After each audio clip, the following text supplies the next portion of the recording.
A monthly giving program is a sustainable way to fundraise while building a community of loyal supporters for your nonprofit organization. It's vital for ensuring long-term success and stability for your nonprofit. So how can nonprofits effectively implement and grow the impact of monthly giving programs? I'm Josh with Anedot, and welcome to Nonprofit Pulse, where we explore trends, insights, and resources that help nonprofits accomplish their mission. On this episode, we're joined by Stephen King on the topic of nonprofit sustainer programs. Regarded as one of the accounting industry's top thought leaders, Stephen currently serves as the founder and CEO of GrowthForce, one of the nation's largest cloud-based accounting agencies. From tech founder to nonprofit CFO and fundraiser, Stephen brings a unique combination of vision, foresight, and experience to help nonprofits maximize their cash flow and operational efficiency. Hey, Stephen, thanks for joining us on Nonprofit Pulse. Hey, Josh, thanks for having me. Yeah, so excited today to talk sustainer programs and why your nonprofit needs a sustainer program. So maybe just starting off, let's define terms. What is a sustainer program, and really how does it differ from traditional fundraising operations? Well, sustainers programs is a fancy word for a monthly giving program. Donors commit to an amount that they will give automatically every month, either via credit card or a checking account withdrawal. And it's basically an ongoing, open-ended commitment to give you a monthly gift. Love it. So let's talk benefits. What's the benefits of implementing a sustainer program for nonprofits, especially when it comes to financial stability and donor retention, which I think are, obviously perennial topics for nonprofits, but very much so right now in this economic climate that we're in. So what would you say are the benefits of a sustainer program? Well, number one is creating predictable recurring revenue. The challenge, what we see in our clients is cash flow is the single biggest issue, especially now as we're getting into the dog days of summer. You have a lot of giving at year end. You may have a spring appeal or a golf outing or something in the first half of the year, but there's a lot of what we call shark teeth in the giving. Revenue is up, and then next month it's down. And so by having a monthly giving program, it allows you to be able to create predictable recurring revenue that helps you better manage cash, allows you to budget, allow you to be able to predictively see how much cash is coming out. And most importantly, it helps you raise more money. The statistics on this are pretty staggering. Yeah, so let's talk about the statistics. We were talking previously via email about an 80% number. So thinking about a sustainer program improving donor retention by 80% in the first year. Can you share more of the tactics and strategies of that? And tell me the story of that. That's an impressive number. Yeah, I mean, there's a lot of data out there. Network for Good, the Millennium Impact, Pew Research have all done research. Sustainer programs have higher donor retention. You get 80% retention in the first year. The average across all donors is only 41% in the first year. So that's almost double. And after 5 years of monthly giving, the recurring donors have 95% retention. And that's like almost 4 times higher than one-time giving, where there's only a 23% retention. And those retention rates grow stronger over time. That once a donor decides to become a monthly giver to your organization, they're not going away. Yeah, so we love talking case studies here on the podcast. Can you share any specific examples or case studies where a nonprofit really had a successful implementation of a new sustainer program and saw that big spike in donor retention? Yeah, I mean, I started with this all back in the 1990s when I was the chief financial officer at first for 4 years, and then for 3 years became the director of development of a nonprofit called Amnesty International USA, world's largest human rights organization. And as the CFO, I realized that we really needed to have an income diversification program. And after 4 years of doing the CFO work, and it was right after Bruce Springsteen and U2 and Peter Gabriel, Sting, Tracy Chapman all did this worldwide Human Rights Now tour. And Amnesty grew from $6 million to $18 million. And so my job was to help manage all that growth and put the budgeting systems and all the financial and accounting systems. And I also had fundraising reporting to me. After doing that, I went to the executive director, Jack Healy, and said, I'm ready to be executive director. I'm 33 years old and it's time for me to be the boss. And he said, well, you better learn how to raise money. And 2 weeks later, in a real God thing, Dianne Feinstein decides to run for Senate. So it tells you how long ago that is. She just retired after 30 years. And I ended up becoming the director of development. And so I realized we needed an income diversification plan because 92% of our revenue came from direct mail, right? If you've ever been a member of Amnesty International, you know what those mailings look like. And one of the things we did was we implemented a Partner of Conscience program, a monthly giving program.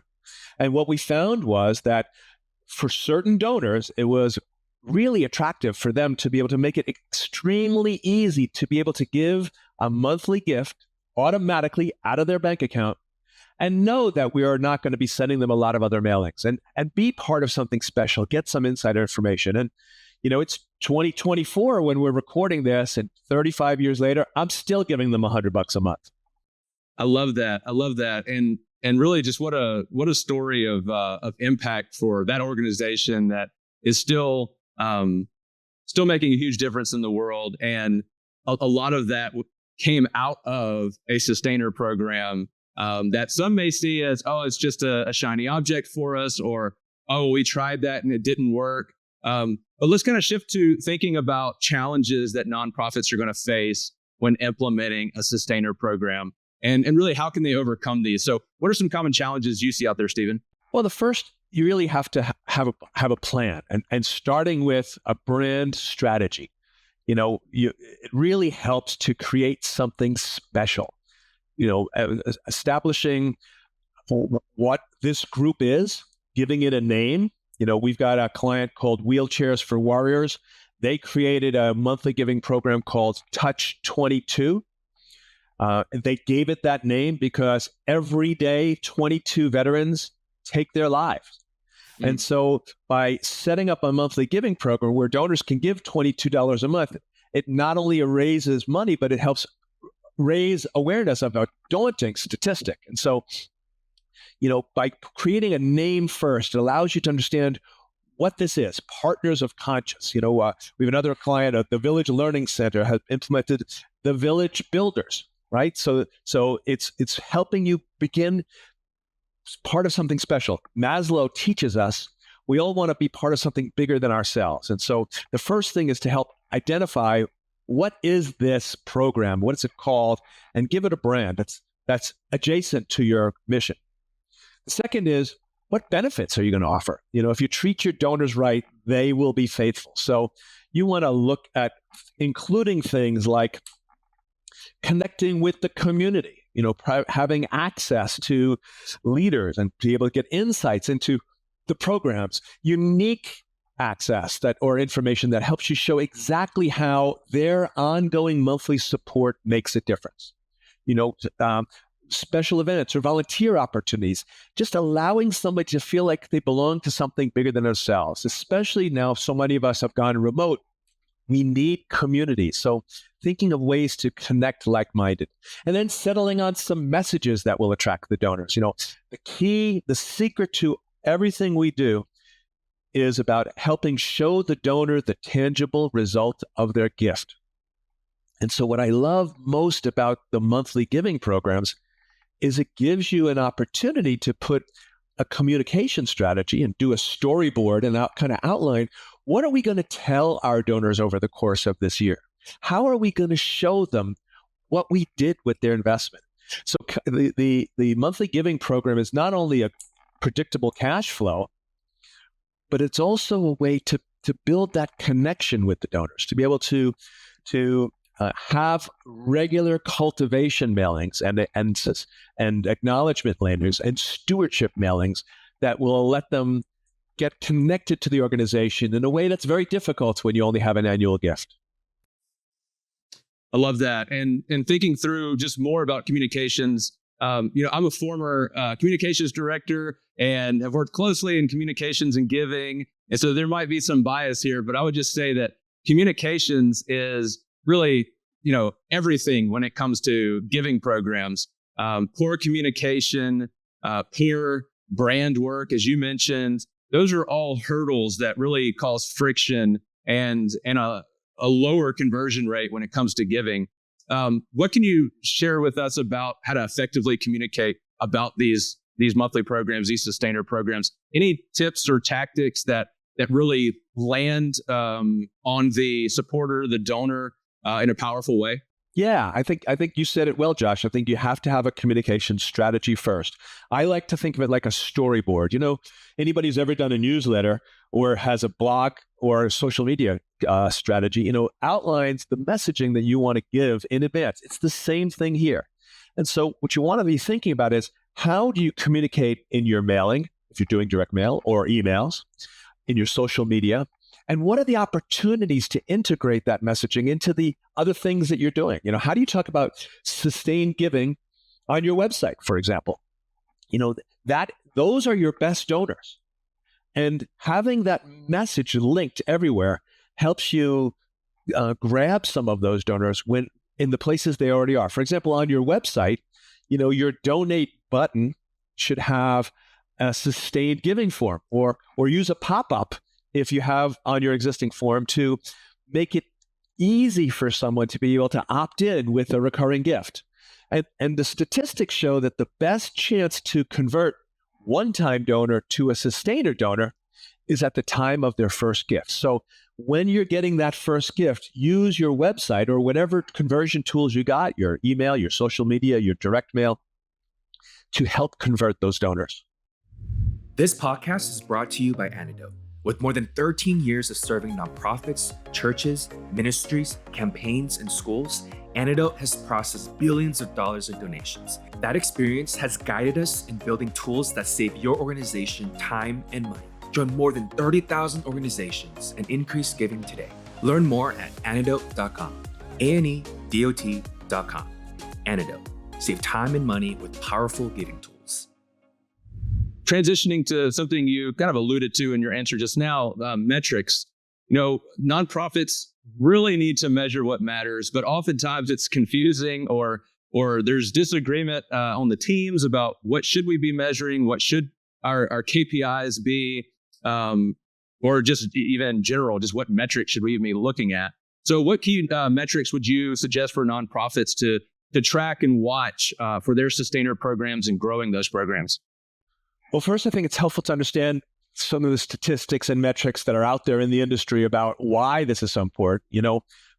Only 14, according to Match Pro, 14% of nonprofits prompt their donors to make a recurring gift during that donation process. So it's a real small percentage, right? And in the surveys, you talk about 94% of recurring donors would prefer to give monthly.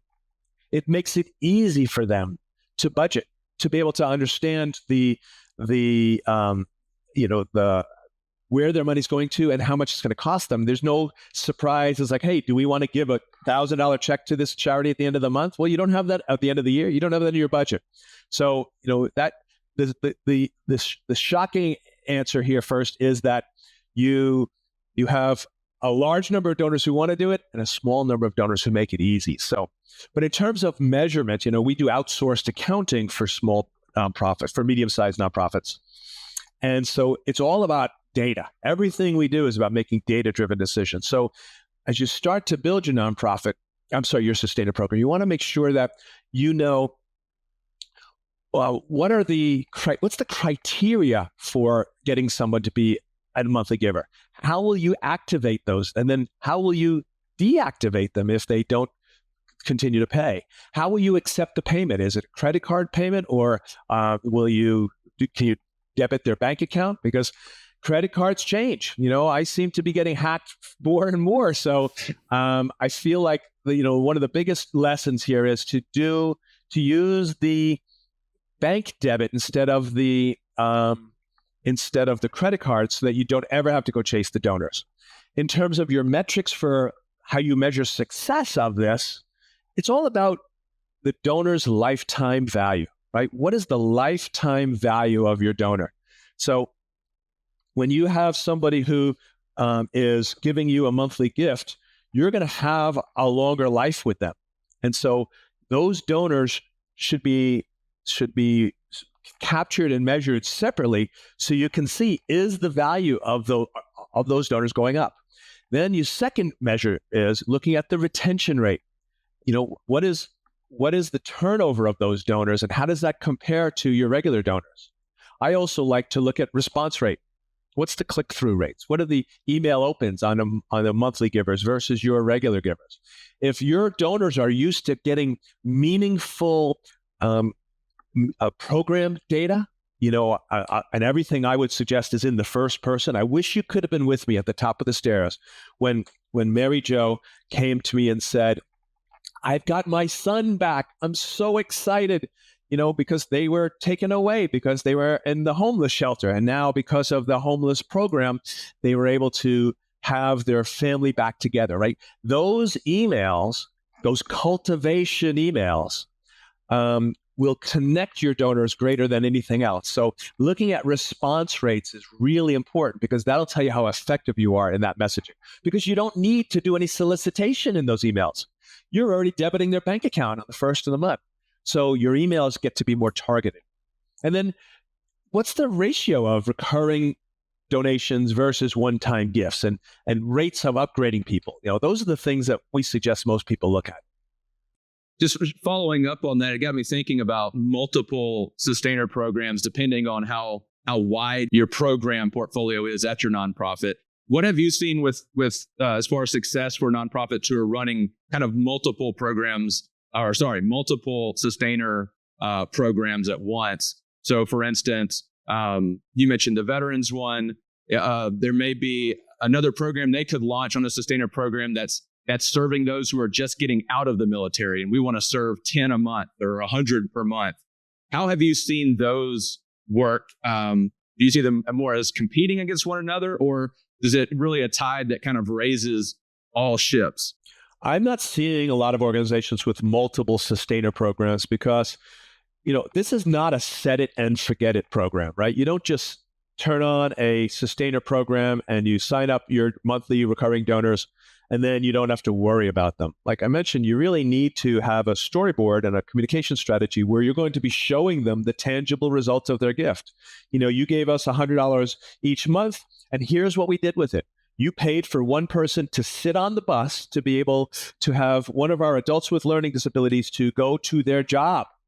So thank you. Here's a picture of Josh getting on the bus, or whatever your measure is.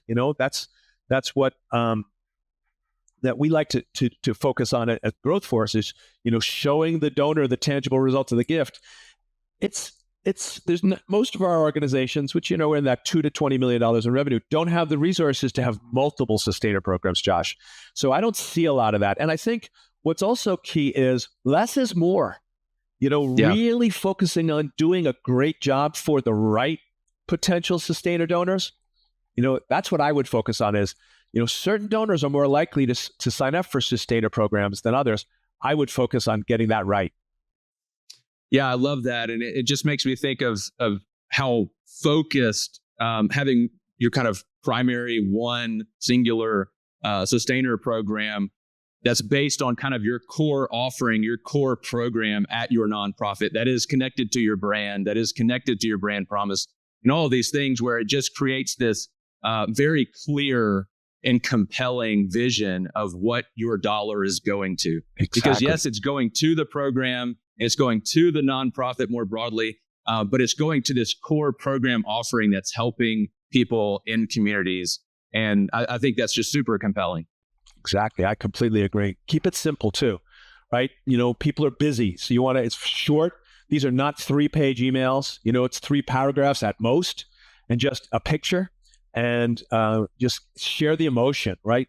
First person messages. I love, like I said, I wish you could have been with me, and then show them, more than tell them. Love it. Stephen, thinking about those in our audience who may want to take a next step in starting a sustainer program at their organization, what would you say are initial steps for them to take, whether they're small, medium-sized, large? What would you recommend? Well, I think the key is segmenting your donors, starting with looking at gift size or geographic or the area of interest, then set some guidelines on how you tailor your message towards that sustainer message. Certain donors, like I mentioned, are more likely to become sustainer programs. Specifically, recent donors or donors who have recently lapsed are more likely to convert to sustainer gifts, to monthly giving than all others. So, look at your donor management system and just segment the donors. Now, what I find is this is not something that you want to go to your very top donors with, right? You're not looking to go to somebody who's giving you, 10,000, 50,000 or more. We want to go because you want to keep that as a personal solicitation, right? Your executive director or a member of the board have a relationship with those donors, and we're going to go visit them and show them the tangible result of their gifts, and face to face. This is more for the smaller donors, right? The someone who gave you, $500 is a great example. What I suggest is you take that $500 annual giver, and this is what we did at Amnesty. We dropped off the last zero, so now it's $50, and we asked to give that much each month. And you explain to them what the benefit of is having predictable recurring revenue to allow us to be able to make sure that we can make payroll. Donors don't like to pay for payroll, and they don't like to pay for lights. They like to pay for the outcomes that person's payroll achieves, right?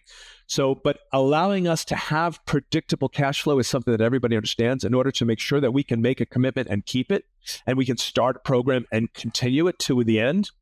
But, that idea of taking someone who's got, $100, $200 gift, drop the last zero and ask them to give you $20 a month. And what that means is you got an instant 20% increase. Somebody gave you $500 a year. Well, now if you're asking them for $50 a month, they're giving you $600. So it's 20% more. And if you get them into that monthly giving program, then you have a better chance to upsell them going forward. Love that. Last question, Stephen. If you were standing on stage in front of 1,000 nonprofit leaders and you could share one thing with them, one sentence regarding sustainer programs, what would you say? I think this is one of the easiest ways to raise more money and solve and help solve the cash flow problem. Like we mentioned earlier on, the statistics are staggering. This is what donors want to do. And what's interesting is particularly around the millennials, they really want to have monthly giving, right? And now we're starting to get to the point where the millennials have overtaken the baby boomers and make up the largest living generation of adults. 52% of millennials want to give monthly giving as opposed to one large upfront donation. So you really have an opportunity here to improve your cash flow, have more predictable resources, just by making it easy for the donor to give to you every month. It's a no-brainer. And bringing in so many new supporters who are going to be advocates for your organization, who are going to share the impact with their friends. I mean, just the network effect too of just having more people who are supporting your organization, regardless of dollar amount, is powerful. Exactly. Awesome. Stephen, resources, any resources you'd recommend to our audience on sustainer programs or really any other areas? Yeah, GrowthForce is an outsourced accounting department for nonprofits that covers everything from the basic bookkeeping all the way up to our CFO services. And on our website, under our CFO services, we have finance and accounting and fundraising. And I'm the fundraising accountant. So we have a growthforce.com. That's GROWTH force.com/NFP for not-for-profit. And that will allow you to be able to get access to a lot of our resources. Like we have a nonprofit reporting ebook, an executive director's guide to board and management reports that shows you exactly what you can give your board in order to keep them at a strategic level, and what you as an executive director and the leadership team need in order to help them to make data-driven decisions. So growthforce.com/NFP. Love it. And as always, you can find these links on the episode show notes at nonprofitpulse.com. Stephen, thanks for the great conversation. Super excited to get this out. And I hope our audience takes the next step or reimagines their current program. But again, thank you so much for sharing with us. My pleasure, Josh. Thanks for having me. Hey, thanks for listening.